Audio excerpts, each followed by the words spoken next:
I love more research. Are you coming running into the auditorium? And so Are we on? Yes, no? I heard. Yes.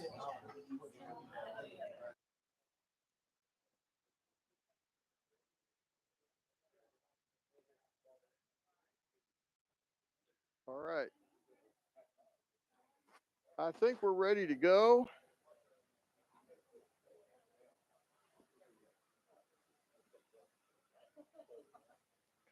$10 tonight to the first person that can give me a full translation. This is a hieroglyphic text from King Tut's tomb. First one that can give me a full translation, $10. Yeah. Well, it's about the panel. Do what? It's about the panel, the inner panel. Okay, that's half the answer. You gotta It is, Huh? What? it doesn't have one. What? Here, I don't think that's a translation. It is hieroglyphics. I'm the one that ordered the shirt. Take a deep breath. And relax. We're gonna do class now, okay? Gonna do class. You just rained on his parade. Well, he wouldn't have got the shirt if I had. I know, I've got to learn to be quiet. If it's not from King Tut's tomb, you can do the full translation and then give me the source. That's an extra $5. Okay? I'm sorry. The source. If it's not from King Tut's tomb, then where is it from? Cleopatra. Cleopatra. I'm glad we got somebody in this church knows what's going on. She said it's from Amazon. Which is very close to Cleopatra. Just down the river a little bit. Hey, thanks for being with us. We're glad to be back. I want to thank those that filled in while I was gone. Those of you that took turnabout, thank you for that. Thank you to Mark for Sunday morning 2 weeks ago. Thank you to my friend Topher Wiles for last Sunday. Both very, very good lessons, both Wednesday night lessons. One of them, I don't know if it's any good or not, because Fred, I could see you, but I couldn't hear you. That may be better. So, but you looked okay. You looked encouraging. So anyway, we had a good trip, eventful as usual. We don't do anything without a couple of adventures. We stayed night before last in a big manor, a big mansion that has been turned into a bed and breakfast, and we got in exhausted.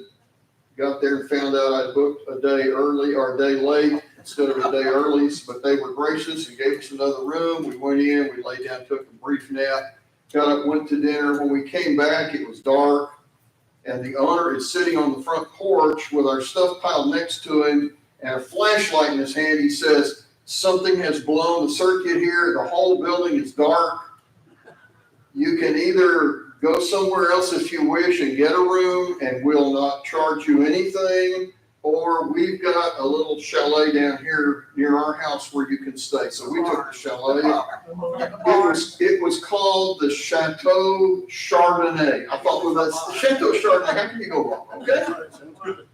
I mean, but we spent the whole night. Nobody gave us any Chardonnay. So, I mean, you know, but that's just fairly normal for us. But we had a good trip and we enjoyed ourselves.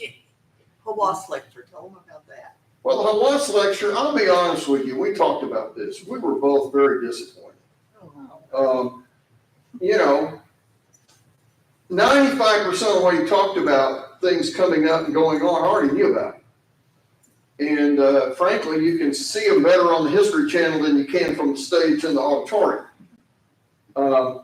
The only souvenirs they had were books that he had published, and these were very high-end, very exclusive. They're the coffee table type books that you buy. And I think the cheapest book you could get was like $95, and they went way on up from there. And we have two of them. And we've got two. There were no Egyptian like souvenir things or shirts or, you know, of course, this was evidently a high society crowd, and you know, they don't buy that kind of stuff. I mean, the people we run with, we want junk stuff, okay? We want a coffee cup, we want a t-shirt, we want a belt buckle. If they had belt buckles, those would be really nice. We have a book on Ramesses and we have a book on Kentucky. Yes, we do have both of those, and so. Anyway, we are glad to be home. Very. Joel was supposed to cut my yard, and when I got home, my grass is like 14 inches high. So, I don't know, man. I think what he did, he cut the grass and then spread, growing glow behind him. I'm telling you, buddy, that grass it's unreal. But he did a good job. Thank you. And I still have to settle with you. I still owe you $10 for the 2 moments. Hey, let's jump in real quick. We had spent several weeks talking about just the first 70 years of Christian history. And it's because there is so much and so fundamental a level of stuff compressed into that 70-year period that we really, to me, that is the first major period of church history. Because by 70 AD, between 70 and 90 AD, everything changes. And the church in 90 is not the church in 70. It has already started to change dramatically and enter a new period of history. And so right at the end of our discussion on the period of history, we noticed that Jewish war came down from 67 to 73. It was a 7-year war of attempted independence from Rome. Rome sent massive troops in it, sent in the 11th Legion, which was the most elite. And the 11th Roman Legion is kind of like the Nazi, not the SS, but well, no, it's even worse than the Gestapo. They had a group in addition to the SS that were the death squads. Einsatzgruppen. Yeah, the Einsatzgruppen. That's the 11th Legion. Okay, this is like a collective Einsatzgruppen. And so they came in and they began a 7-year war against the Jews. The real culmination was in 70 AD. But the war drug on until 73 because these guys, these revolutionaries, ran down to the Dead Sea and climbed up atop Masada and then pulled in the rug and shut the lights off. And on Masada, the only way the Romans could get into Masada, it's a gigantic diamond-shaped plateau that rises about 1,800 feet straight up on all 4 sides above the Dead Sea basin and just stands out there by itself. There's one trail about as wide as 2 chairs that goes up on one side. That's it. So they all ran up there. There were like 417 of them. They ran up there, shut the gates, locked the doors, turned the lights out, and said, we're not coming out. The Romans conscripted Jewish captives and spent 2.5 years building a massive, almost half-mile long, solid dirt and rock ramp up one side of Masada, all the way 1,800 feet to the base of the gates, and then forced the laborers to push these gigantic siege engines up to the top of that ramp. And that's how they finally got in. When they got in and invaded the area at the top, they found nobody alive. All 417 people had killed themselves in a suicide pact because their argument was better free than, better dead than free than slaves. And so, and by the way, Masada today, every new army recruit in the Israeli army, and if Israel, whatever you think about what's going on over there right now, like it or don't like it, agree or don't agree, Israel has one of the most elite military forces in the world. They are highly trained, highly efficient, brutally good at what they do. Every new Israeli recruit into the military, for his initiation into the military, is taken by foot up the side to Masada, and there he swears his oath of allegiance like ours do to defend, protect, defend the Constitution. They're all initiated at Masada on the rock.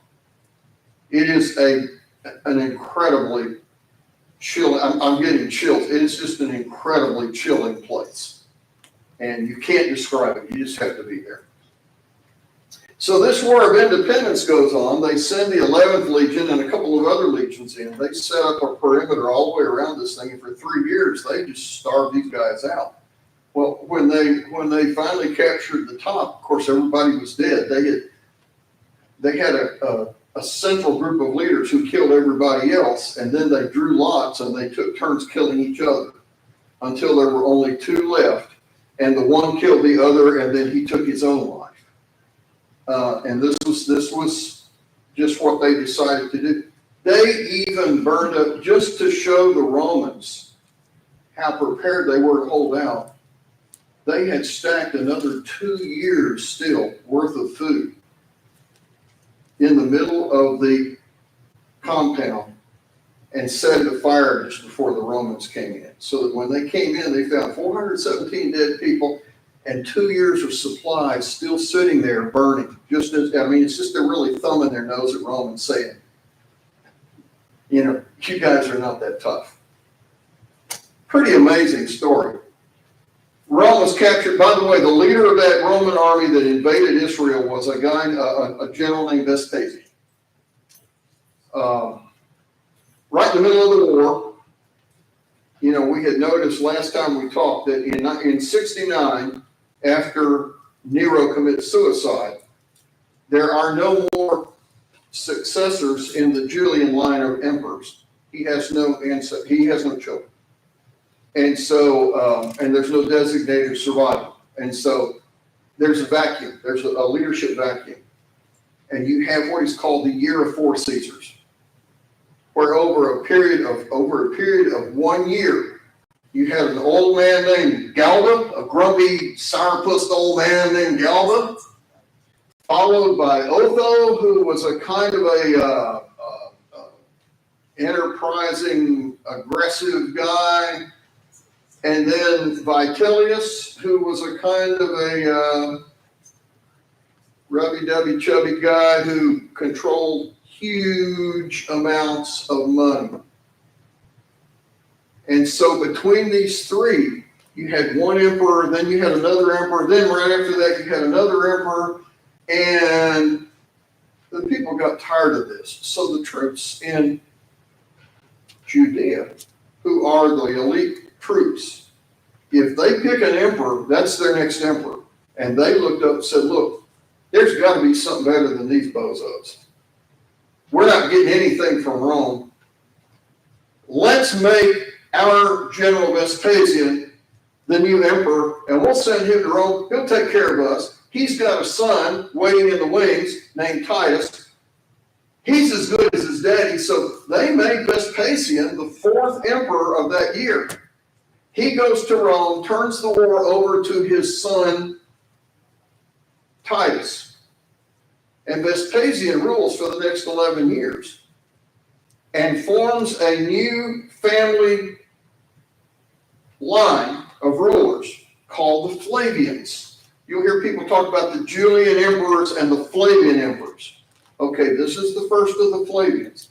He leaves Titus to execute the rest of the war. Titus is the one that captures Jerusalem. They hunt the priests down in the temple. They slaughter the priests on the floor of the temple. They set the temple on fire. They loot everything in the temple. They tear the temple down to the foundation stones. They tear the walls of the city down. Josephus says the streets of Jerusalem flowed a foot deep in blood. They literally slaughtered every single person in the city. No survivors. You know how during World War II, a lot of times when the Germans would evacuate a city retreating, they would level the city to the ground and kill everybody in it before they left. They were, they weren't the new kids on the block in doing that. So they literally devastated Jerusalem, terminated Judaism as we know it today. He destroys the city, kills the Jewish population. This picture right here, we'll end with this one. This picture right here, the one at the top is the actual carving on, there is an arch in Rome. There is a big victory arch in Rome. I don't know if any of you have ever seen pictures of Paris, but in Paris you have the Arch of Constantine. Great big monstrous archway that celebrates a ruler. They have one in ancient Rome called the Arch of Titus. When he became the emperor, he had this thing built to humbly celebrate what a great guy he was and to put all his accomplishments on there. And one of the scenes, interestingly enough, on one of the columns of that big gigantic arch is this huge carved scene of Roman soldiers. Now, it's hard to make out here, but here's an artist's precision rendering of it. This is the Roman troops looting the Temple of Jerusalem. What's fascinating is, look here. What is this? Here are the shofars, the horns, the bugles that announce the worship service. This right here, what is this? It's the menorah. Yeah. It's the holy lampstand from Jerusalem. How much more accurate can you get? I mean, this is a picture of Roman soldiers carrying off the contents of the temple, now the property of Rome, under the reign of their general Titus. So right in the middle of Rome is this beat your chest, brag to everybody, we're better than you are, picture of, we took Jerusalem out. Here's a picture of us taking all their stuff. Their holy God isn't so holy, their city's not so great. They rebelled against us. Oh, by the way, don't rebel against us. This is what happens to your stuff. This is a great drawing, and you can go to Rome today, and if you know where to look and how to look, you can see this. Although it looks a little more like this. Doug, where's the ark? The ark is in a big box in a large, cavernous, Harrison Ford's garage. Right. a big, huge warehouse somewhere in subterranean suburban Washington. I mean, have you not seen Indiana Jones? Yeah, I I mean, figured it come on, was dude. Wake up. historically accurate. Smell the coffee, okay? Really, there is a site in Ethiopia that claims to have the ark. Although nobody can prove it because they've got one old guy that's like 193 years old that lives there by himself and guards it and won't let anybody else see it. I think the ark was removed when the Babylonians took Jerusalem in 596 or 586 and probably taken to Babylon and melted down, as most gold and silver trophies of war were done. They were almost everything that was made of gold and silver back in those days. Once it was captured, it was carried to the home territory, melted down, and repurposed. It may be part of some king's throne now. And then the wooden part, they just throw it on the trash heap and burn it because it has no meaning to them. So that's why you don't have that many large structural furniture relics from the ancient world, is because they didn't survive. And even many beautiful crowns and necklaces and bracelets were broken apart and redone. A lot of the British royal jewelry is made up of bits and pieces of other pieces of captured jewelry that was disassembled and then reassembled in a new format. So that's not surprising. I've heard that the Jewish people, they don't know which tribe they came from because the records were lost. Is this when that happened, or is that actually true? I've heard that. I would say 587 is pretty definitive period for ancient Judaism. Everything was taken. Everything was removed. Everything was decimated. Wouldn't be surprised. Although, when Ezra and Nehemiah come back to Jerusalem 80 years later, half of those two books is made up of long, extensive genealogies of the tribes that came back. So not everything was lost. In most cultures, ancient cultures, genealogies are preserved orally, not physically. If you've ever seen the TV series years ago called Roots, which was the story of an African-American slave named Kunta Kinte. Kunta Kinte came from Ghana, which was one of the hotbeds of slave trade for the American South. And when Alex Haley, the author, who lived, by the way, in Henning, Tennessee, just north of Memphis, when he went to Ghana, to the tribal homelands of what was then Kunta Kinte's family, he was trying to find out, what do we know about his family before he was taken to America? And he said, he wanted to know about this family. And they said, yes, we know that family. Oh, yeah, some of the relatives are here. Yeah, you want to know about his family? Go see so-and-so. And they had this old man that lived on the far side of the village by himself in a little hut. And they said, oh, yeah, he knows about every family in our tribe, the whole history of every family. And when Haley said, when they said the whole history, they meant the whole history. Here's the problem. This guy had this history of the entire culture of that village for dozens and dozens and dozens and dozens of generations back. Exact names, marriages, relationships, children, everything. But it was all memorized. And he had to repeat it in a single conversation. In other words, when he started, if you interrupted him, he had to start all over again. So Alex Haley finally figured out, I've got to get a tape player with a really, really, really gigantic tape cartridge on it. This guy spoke continually for 5.5 hours. Thousands and thousands and thousands and thousands of names, all related in different ways. Haley thought it was claptrap, that it was a made-up thing. So he says, let's just see. So he told the guy, he says, I'm going to come back tomorrow. I want you to do that for me again. Just check him out, see how accurate. Tapes are identical. Tapes are absolutely to the comma identical. Haley said, that's all I needed to know. He just wrote my prehistory of the whole series. So, the survival of cultures is a very important thing. Okay, let's do some final takeaways. What do we learn about the first century? Now, I'm going to really fly with this, okay? If you have a question, raise your hand. Otherwise, I'm just going to roll right on top of it. Okay, what are the defining events of this first brief 70-year period of church history? Well, the defining events are the rise of the Roman Empire. Rome dominates church history for the first 1,500 years. I mean, Luther breaks with the Roman Church in 1547. And when you say the Roman Church, you mean the church. That's it. So for the first 1,500 years of church history, Rome, politically or otherwise, is going to dominate church history in whatever form it happens to take. Rome's going to be the dominant thing. So the whole early history of the rise of the Roman Empire is right at the foundation of everything.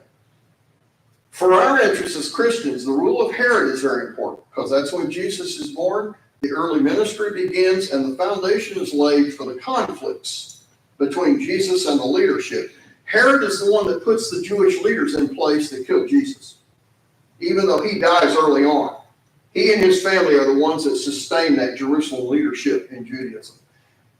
The third thing is, obviously for us, a major event is the life and ministry of Jesus. I mean, you don't have church without that. So, obviously.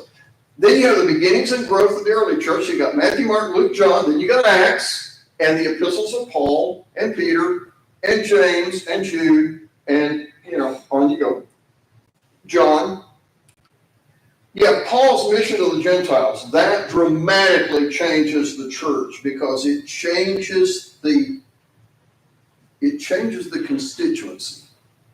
It changes the internal makeup of the church from fundamentally early, very early Jewish orientation to the fact that by the end of 70 AD, when Judaism is kind of shoved off to the side and forgotten about, the church is now Gentile. It's a Gentile church. And by the way, that's not just a matter of ethnic constitution. That's a matter of the way you think. The church goes through some serious growing pains when you push the Jewish people to the side and a Gentile-only clientele begins to take over. Different issues begin to arise. Late in the Christian writings of the New Testament, you start talking about, well, what should leadership structure look like? What's the role of women in the church? These were not Jewish issues. These were Gentile issues. You start getting late in the New Testament writings, you start getting some of these strange philosophic ideas about who Jesus is and what we should believe about him, the Antichrist stuff and all of that, false teachers and the warnings. Those are in Paul's last writings. Those are in Peter's last writings. Those are in the later writings that come along, especially in the Gospel and Epistles of John. Why? Because the church is now Gentile and it is changing rapidly. And within a century, you won't even recognize the church from what we're going to see here. The other thing, of course, is the destruction of Jerusalem. That changes because that forces the shift from Judaism to the Gentile community. That's just by default. They're just not there anymore. So, who are your key figures? Well, the Roman Caesars. Do you think they played an important role in those early years of the church? Absolutely.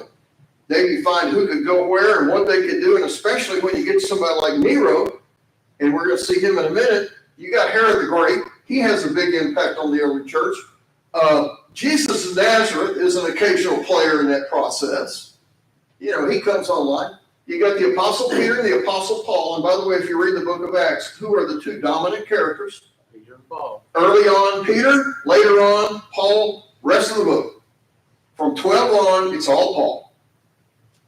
Up to 12, it's mostly Peter, a little bit of Paul, then some more Peter, and then Peter's gone and Paul's. And then when you come to the New Testament books, 13 of the epistles are written by Paul. 2 of the epistles are written by Peter. That takes up most of them. I mean, you got James and Jude and 3 epistles by John. And that's it. The other 15 are written by Peter and Paul. So, that's important. And of course, the last one is the Emperor Nero. He's especially important. Why? Because Nero kills Peter. And Nero kills Paul. And that essentially eliminates the first generation dominant leadership of the church. That effectively eliminates the apostolic first generation leadership of the church. Now somebody says, well, what about John? Okay, John is still there. The other apostles disappear from history. They're all over the world preaching, but they're never together again. They're never dominant again. They don't dominate conversations and meetings and conferences and things like that. So essentially, Nero not only ends the Julian Roman dynasty, he ends the apostolic Christian dynasty. Now, I'm using the word dynasty, I'm very loosely, I'm quotation marks. So by the time Nero dies, the first family rulers, the first family of Roman rulers are now gone, and virtually all of the first generation founding fathers of the church are now gone. That's why when you start around 70 AD, the church begins to change. And there's nobody there to jerk the reins back.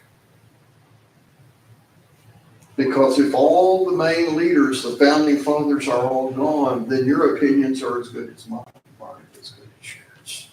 And the church begins to, and again, I'm going to use a modern term that doesn't apply back then, but the church is rapidly going to begin to denominationalize. By the time you get to the middle second, early third century, there are literally dozens of rival splinter groups going out in the church of all kinds of shades and colors and beliefs and leaders and all kinds of stuff. The church very quickly begins to fragment and disintegrate. So you very quickly go from one Lord, one faith, one baptism to,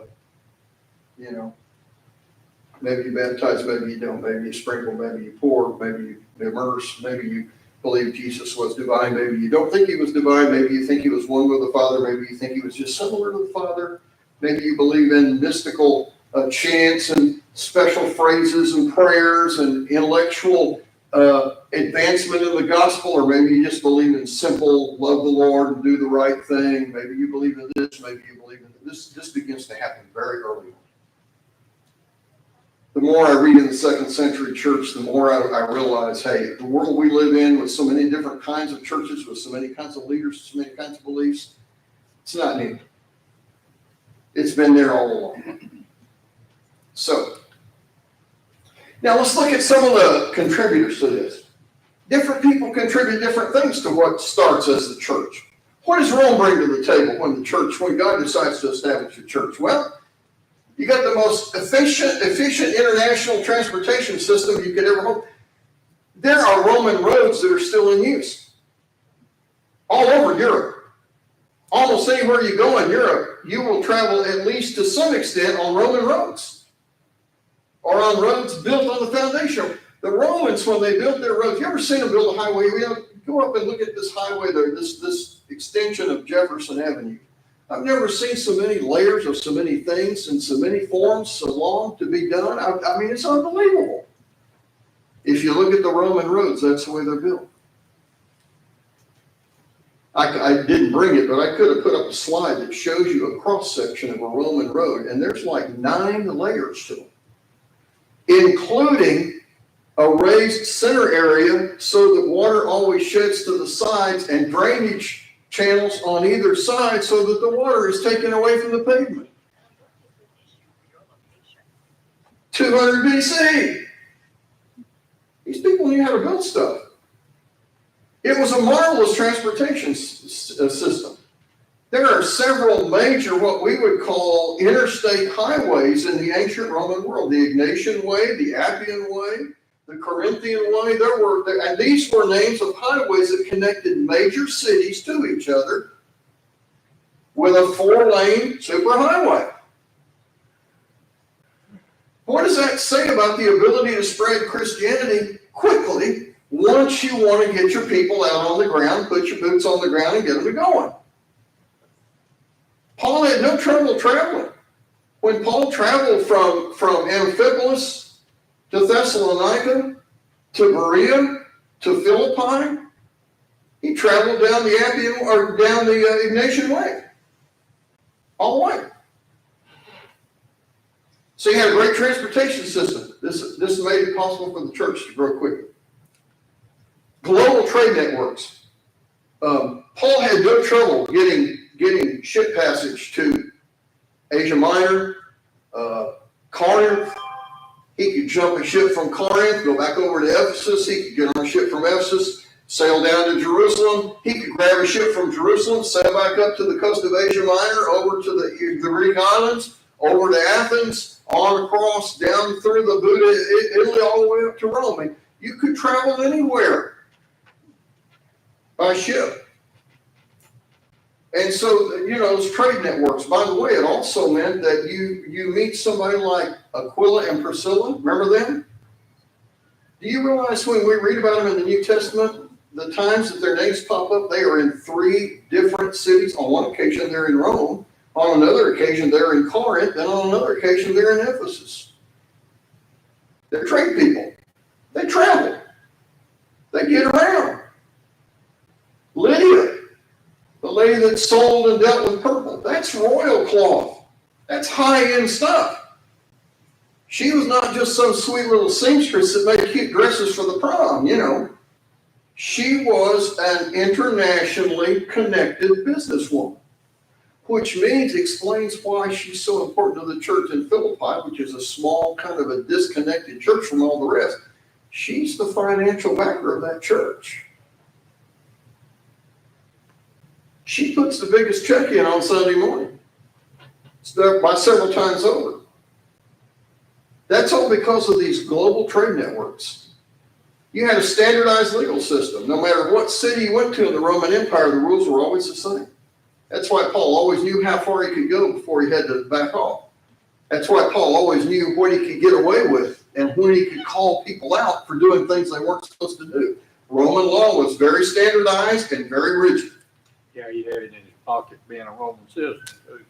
Being a Roman citizen gave him all sorts of advantages, but that's because the legal system granted those. And of course, you got a lot of key historical figures from the Roman Empire. Generals, Caesars, governors, consuls, senators. Now, don't forget about Greece. Greece has been conquered by Rome, and yet Rome conquered Greece militarily.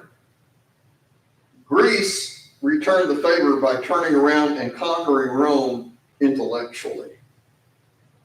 Latin is simply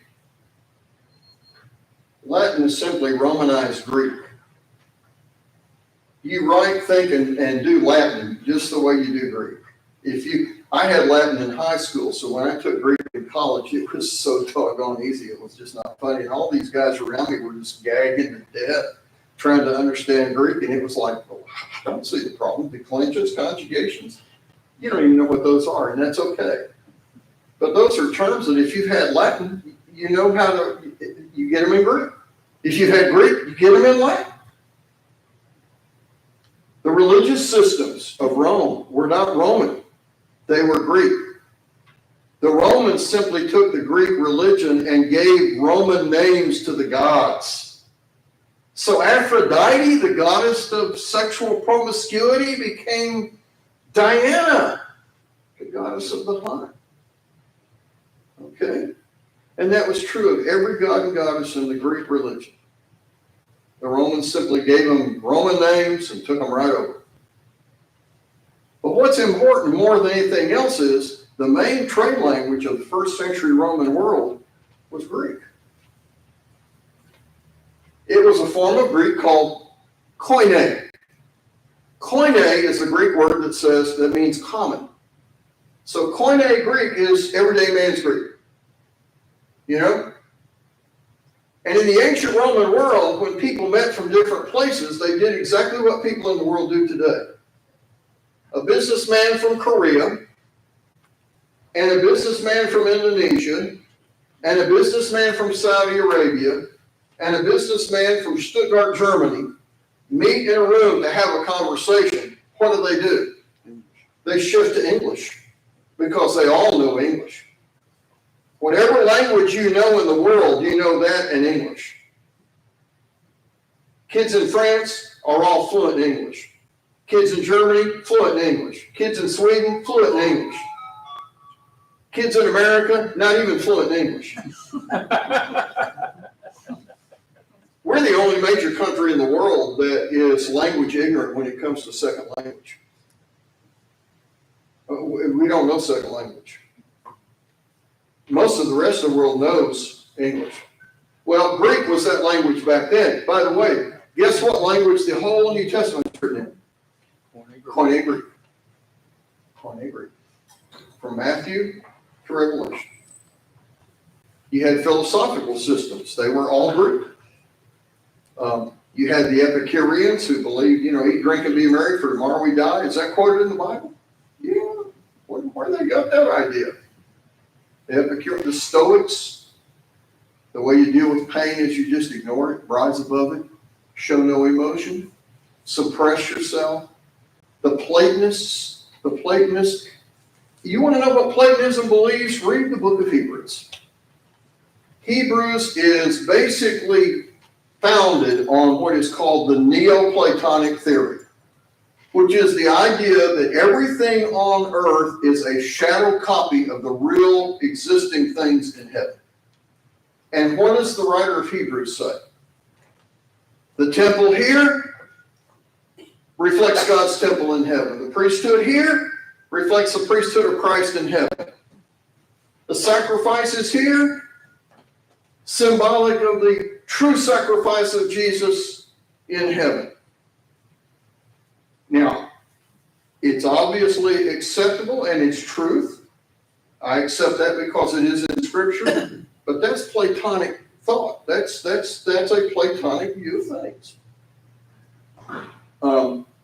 Plato taught that for every chair that exists on earth, there is a perfect chair in heaven that is the uber model of what chairs ought to be. And that everything on earth is just a shadow copy of that, a poor copy of that. And Plato would have argued that that's true of anything. That, airplanes on earth are simply poor copies of the perfect airplane in heaven. Governments on earth are a copy of a poor copy of the perfect government in heaven. That there is a level of perfection here. Now, if we would buy some of that, wouldn't we? We would believe that to some extent. Because when God brings the new heavens and the new earth, what's that world going to be like? It's going to be perfect. So that concept is there.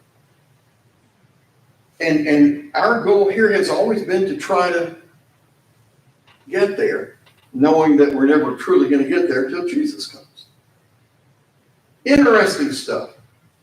By the way, another important thing the Greeks contribute is about 350 BC, the big Jewish colony in Alexandria, Egypt, translated the Hebrew Old Testament into what was by that time their native language, which was Greek. And so you've got the Old Testament in Hebrew, the Dead Sea Scrolls and stuff like that. And then you've got this other Old Testament, the Septuagint or the Septuagint.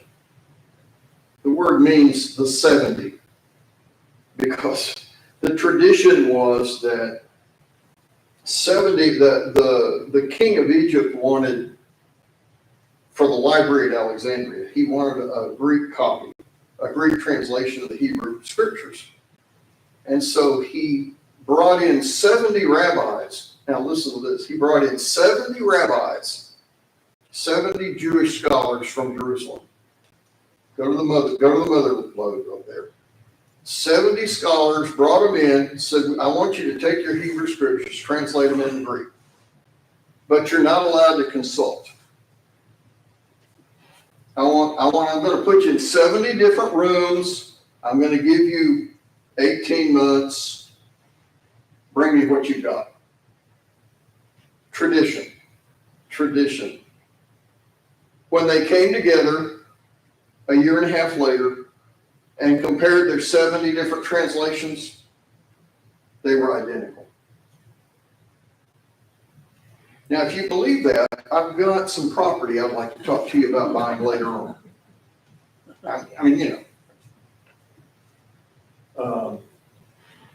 What does George Strait say? Some oceanfront property in Arizona. Yeah, I got some of that if you're interested. And if you buy that, I'll throw in the Golden Gate too. Yeah. Well, that was the tradition. And so it immediately became known as the Septuagint, the 70 production. It's interesting. For my brethren that get all hung up on which translation you're supposed to use in English, the Septuagint text is quoted at least as often in the New Testament by writers as the Hebrew Old Testament. At least as often. I don't think the writer of Hebrews had ever read a Hebrew Old Testament. I honestly don't. I don't think he even knew what a Hebrew Testament looked like. He quotes entirely from the Septuagint. Somebody says, I thought Paul wrote it. No. Not if he's quoting the Septuagint. Most of Paul's quotes from the Old Testament are his own translation of the Hebrew. So that's an important contribution to make. That affects the biblical text. Let me finish up real quick. Are we done? Just about, right? What does Judaism bring to the table? The Old Testament scriptures. What's the Bible of the early church? They don't have a New Testament. They don't have Matthew, Mark, Luke, John, Acts. They don't have the epistles of Paul. Now, Peter does mention in the late 60s, mid-late 60s, he does mention the writings of Paul. So already those writings are beginning to get circulated. But I don't think he's talking about all 13 of Paul's writings. I think he's just talking about some of Paul's writings are around, and you got a bunch of nutcases that are twisting them and messing things up and misinterpreting them. And he says, to be honest, they're hard to understand sometimes. You ever read anything in Paul that's a little hard to understand sometimes? Get into his section in 1 Corinthians about head covering for women and men. See what you want to do with that. But those Old Testament scriptures are so important. When that first division takes place in chapter 15 of Acts, and they're trying to solve the problem of what to require of the Gentiles, short of circumcision, James proposes 4 things. You know where he gets them? Right out of Leviticus 17. The rules in the Old Testament for the things you should require of outsiders who want to live among the people of Israel. So the solution was not a brilliant political compromise. The solution was a biblical precedent for how to handle that. And that's there all the time. You cannot read the New Testament if you don't have a pretty good knowledge of the Old Testament, because it's just there all the time. It's just there all the time, not just in the quotes, as the prophet Isaiah once said. It's just there in terms, language, turns of phrases. You got first century religious traditions, the Pharisees, the Sadducees, the Essenes, who wrote the Dead Sea Scrolls, or at least preserved the Dead Sea Scrolls. These groups dominate New Testament writings, especially the Gospels. So you got the different Jewish sects. You got the synagogue system. You didn't have that until the 4th century BC. The synagogues are important. What is the main evangelistic vehicle for Paul when he goes out to preach? Goes preaches at synagogues. First place he always goes is to his Jewish brethren, because at this point, the Jews and the Christians are still talking to each other and on good terms with each other, and it's Paul's entree. Paul is a trained rabbi. So he's got an instant entree in any synagogue. He's worshiped in synagogues all his life. He knows the system and how it works. He knows how to get himself an invitation to preach in a synagogue. And he rides that horse until it falls over dead. Only after the Jewish synagogue does he then turn to the Gentiles. Those synagogues are vitally important. And among other reasons, the church takes their early worship. And we don't want to hear this. The church form of early worship is right out of the synagogue. Right out of the synagogue. What? Prayers, scripture reading, discussion of the Bible. Songs. Singing, a cappella. For those of you who don't know fancy words, that means with no instrument accompanying. This was early Christian worship. It's also early synagogue worship. Now, the big difference with Christian worship is built around the Lord's Supper. Christians meet on the first day of the week. Jews meet on the seventh day of the week to observe the Sabbath. Christians meet on the first day of the week to observe the Lord's Supper. It is a key distinction that will eventually drive a wedge between them.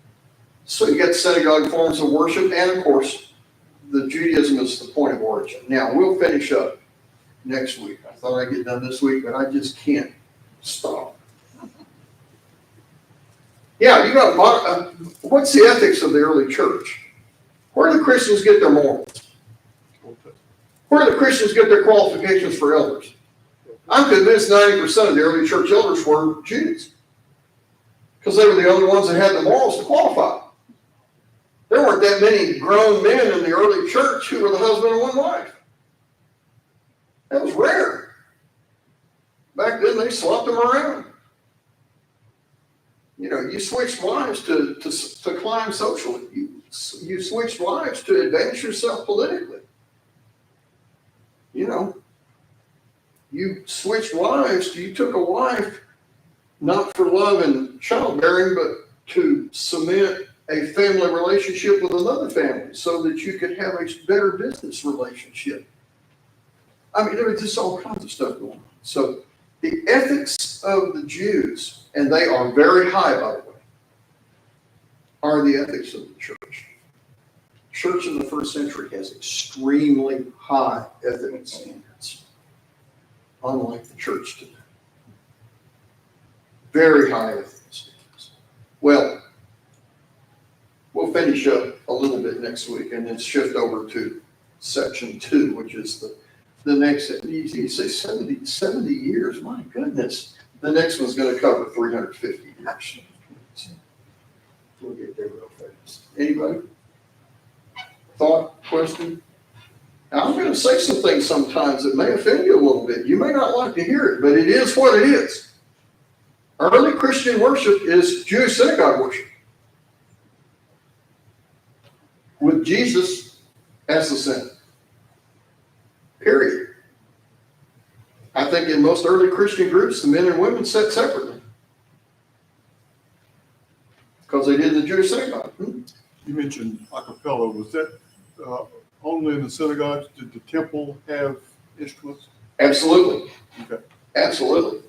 All you got to do is read the Psalms and know that. Yeah. 90% of the temple Psalms have instrumental and orchestral references or orchestral instructions attached to it. But was a cappella uniform across all synagogues, or? Now that I can't answer. I don't know that we have that. I don't know that our information is that thorough. We know a lot about early synagogues. We don't know that much. As a rule, Jewish synagogue worship, like early Christian worship, was very, very simplistic and very much participation oriented. It was designed, the way they would sing in the early church and in the early synagogues was that you had what you might call a chanter. We would call them song leaders, but the way they led songs back then was you would sing a verse and then the congregation would sing it back to you. Or you would sing a part of a verse and then there was a refrain that went along with it and they would repeat that after you said the verse. There's a song in the Old Testament where every other line, and it's like 110 verses, and every other line is, for his steadfast love endures forever. God brought us out of Egypt, for his steadfast love endures forever. And he parted the great sea, and his steadfast love endures forever. And he destroyed the armies of Pharaoh, and his steadfast love endures forever. This goes on verse after verse after verse. That is a classic example of your chanter saying the fact, and then your congregation saying, his steadfast love endures forever. That's your early worship. Very simple. And it was designed for everybody to participate. There was no spectator. The temple, to answer your question, the temple was spectator sport. The synagogue is group participation. Okay? Got that distinction? Which one did God destroy? Tells you something, doesn't it? Anyway, these are the kind of discussions I like to have, though, because this is where we start learning what goes on. By the time you get to the 3rd century, Christian worship, spectator sport. the priests, the bishops march in with their banners and their gold and silver and all of that. And everybody else just sits there like dumb bunnies and watches what goes on and goes, ooh. And participation is gone. Anybody have a last thought? Hi, Aurora. Hi. Hi. She's like, dude, I wish you would do that to me. All right. Butch had a meeting today with his wound specialist. They're still consulting different expert opinions on how to handle this wound on his leg. I think it is healing a little bit every day. But, you know, it's still going to have to be addressed. The fix is going to have to be addressed. And they're trying to figure out the best way to do that. Donnie has been told, most of you know Donnie Carter well enough to know, Donnie does not like the word rehab. I know it's got 5 letters, but to him it's a 4-letter word. He doesn't like rehab. He's going to have to go. They tried to get him up to walk today and he could not stand, even on his good leg. And they said, well, we will not dismiss you from your surgical procedure and clear you until you can rehab your legs to where you can stand and move around. And so they didn't give him the option of rehab or not. They simply said, do you want to go to this rehab facility or that rehab facility? I think that'll be a good thing for him. Yeah. And I think it will help Rachel as well. She started school this week and she was trying to figure out what to do. So let's just pray that Donnie, they'll get Donnie to make the right decision. And he can get some help there. Any other updates on anybody? Well, you know, you talked to Murphy yesterday. Was it yesterday? Yeah. The- Debbie I Bolden, remember. those of you that know Debbie Bolden, she is really having some failing health issues. She has had back surgery that probably was too extreme and too excessive, and it's caused problems there. She has had a bout with cancer and has had some surgery there, and she is struggling quite a bit. So please, those of you that know her and love her, keep her in your prayers. Kay Rogers' son, Uh, Gary. Gary suffered a seizure. Now, don't be too shocked at that. Those of you that know the history of that family, Gary has a history of neurological disorders, and seizures is part of it. He had a seizure recently that has made it unsafe for him to drive. Makes sense. So Kay is now having to take care of work, go to get him at lunch, and then come back to pick him up at the end of the day. So that has really filled her plate up. Yeah, I work with Gary. Yeah. So keep them in your prayers. And this is just something Gary has to deal with. He's experienced this before. Anybody else have anything? Remember the Daniels? Kid Ronnie's funeral today was a beautiful service. Don't you think it was just great? Our ladies just absolutely stroked it out of the park. We came over for lunch afterwards or for dinner afterwards, and I mean, there was so much food. They took food to all the sick, all the afflicted. I think they were going to try to feed the nursing homes here in town. That table was loaded. I told them, I said, we should call everybody and say, come at 5:30, we'll have an evening meal. It was beautiful, and just the family appreciated it. It was so good when we can just love on people and take care of them. Kathy sees her oncologist tomorrow and finds out what the plan is. Okay, So just be praying. Fred and Linda's friend, Kathy, who is now part of our family here, is, we're trying to get her settled in still, but she is seeing her oncologist tomorrow. She has some very challenging cancer issues to confront, and they're trying to decide on a game plan. And so please keep her in your prayers. Anybody else? Remember Austin and Jessica who are getting married, I think Saturday? Why would we? They're getting married. They're going to be fine. For at least a month. Then reality sets in. till you check that first walk into the bathroom sink and realize they don't squeeze the toothpaste the right way. Did I touch a chord there? Yeah, keep Austin and help me, Jessica, in your prayers. I'm sorry, my brain's still on vacation. Okay, nothing else? George, you look like you'd love to lead us in a prayer. Do that, please. Heavenly Father, we love you. We thank you for this day. We thank you always for the goodness that you show to us every day. We pray that we will always strive to do those things that are right and with our fellow man. Give us our sins.